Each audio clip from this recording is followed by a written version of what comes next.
Leone एक 22 साल का लड़का था। वो अपने पूरे परिवार के साथ सर्बिया में रहता था। लियोन को नए नए सोशल एक्सपेरिमेंट्स करना और चैलेंजेस करना बहुत पसंद था।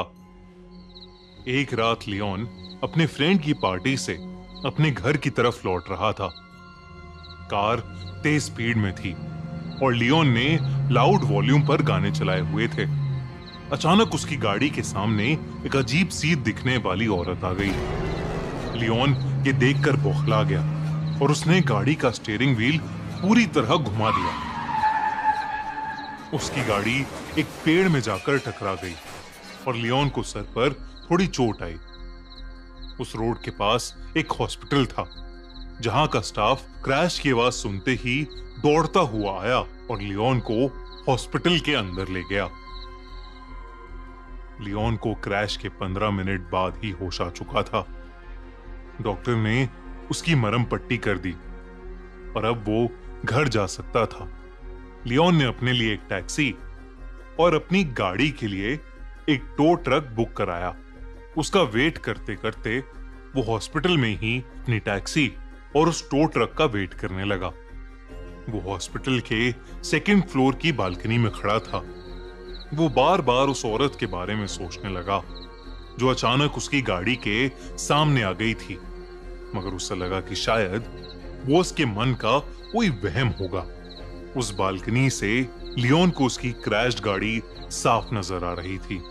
उसने अपने मॉम डैड को अपने एक्सीडेंट के बारे में इन्फॉर्म करने के लिए फोन निकाला ही था कि उसका ध्यान अचानक गाड़ी से कुछ दूर लगी एक स्ट्रीट लाइट पर गया। उस स्ट्रीट लाइट के नीचे उसे वही औरत दिखी जो उसकी गाड़ी के सामने आ गई थी। वो उस स्ट्रीट लाइट के नीचे बेहद अजीब तरीके से डांस कर रही थी।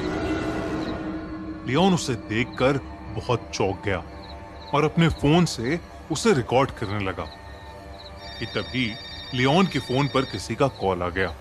लियोन ने जल्दी से फोन काट दिया, लेकिन उसने जैसे ही वापस उस स्ट्रीट लाइट की तरफ देखा तो वो औरत अब वहां से गायब हो चुकी थी। उसके फोन की रिकॉर्डिंग भी अपने आप बंद हो गई। जब उसने अपनी फोन गैलरी चेक करी तो उसमें वो वीडियो थी ही नहीं।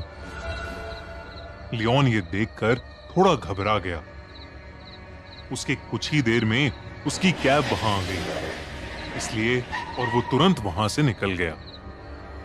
मगर वो अभी भी काफी बौखलाया हुआ नजर आ रहा था। घर पहुंचते ही लियोन ने उस औरत के बारे में सर्च करना शुरू कर दिया। जब उसने इंटरनेट पर देखा तो उसके होश उड़ गए। इंटरनेट पर लियोन को एक वीडियो मिली जिसमें वही अजीब सी दिखने वाली औरत उसी स्ट्रीट लाइट के नीचे वैसे ही अजब तरीके से डांस कर रही थी। इंटरनेट पर लोग उस औरत को सर्बियन डांसिंग लेडी कह रहे थे। कुछ लोग तो उस डांसिंग लेडी को एक भूत भी बोल रहे थे और कह रहे थे कि वो डांस नहीं बल्कि कोई भूतिया रिचुअल कर रही है। ये सब देखकर लियोन उस औरत में और इंटरेस्टेड हो गया। अगली रात लियोन अपने छोटे भाई निको के साथ कैमरा लेकर उसी जगह चला गया जहां उसे वो औरत दिखी थी। वो दोनों रात के 12 बजे उसी स्ट्रीट लाइट से थोड़ा दूर जाकर छुप गए और कैमरा निकालकर उस औरत का वेट करने लगे। बहुत देर हो गई मगर वहां कुछ भी अलग नहीं हुआ। लियोन ने सोचा कि शायद वो औरत कोई मेंटली अनस्टेबल इंसान होगी। लियोन वहां से जाने ही वाला था कि उसने देखा कि सफेद कपड़ों में वही औरत उस स्ट्रीट लैंप के नीचे आ रही है। उसका चलने का ढंग बेहद अजीब था। बहुत ही अटपटी चाल थी उसकी। जैसे ही लियोन ने उस औरत को देखा उसने कैमरा में रिकॉर्डिंग शुरू कर दी।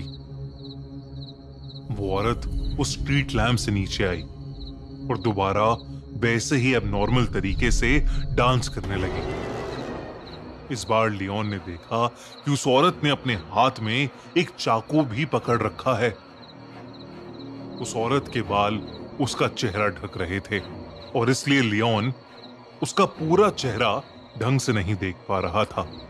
अचानक ही वो औरत डांस करते करते रुक गई और देखते ही देखते उस औरत की हड्डियां चटकने लगी और उसके हाथ और पैर अजीब तरीके से मूवने लगे।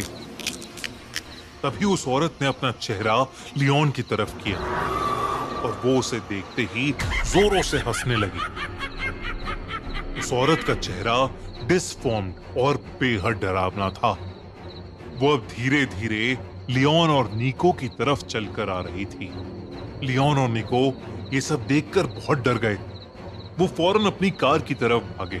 जैसे ही लियोन अपनी कार के पास पहुंचा तो उसने देखा कि निको उसके साथ नहीं है। लियोन ने नजर घुमाई तो उसने देखा कि निको उस डांसिंग लेडी के पास खड़ा था। ऐसा लग रहा था कि निको उसके वश में है। लियोन ने निको को जोर से आवाज लगाई और निको मानो वापस होश में आ गया हो। निको जल्दी से वापस कार की तरफ भागा और लियोन और निको दोनों कार में बैठकर वहां से निकलने लगे। जब लियोन ने आसपास देखा तो वो डांसिंग लेडी कहीं नहीं थी, लेकिन फिर अचानक ही वो लियोन की कार के सामने आ गई। उसे देखकर लियोन की रूह कांप गई, लेकिन लियोन ने अपनी कार नहीं रोकी। लियोन की कार उस डांसिंग लेडी के आर पार हो गई और जब लियोन ने अपने रियर व्यू मिरर से पीछे देखा तो वो डांसिंग लेडी उस रोड पर खड़ी लियोन को ही घूर रही थी और फिर अचानक वो हवा में कहीं गायब हो गई। उस रात वो दोनों जैसे तैसे घर पहुंचे और चुपचाप सो गए।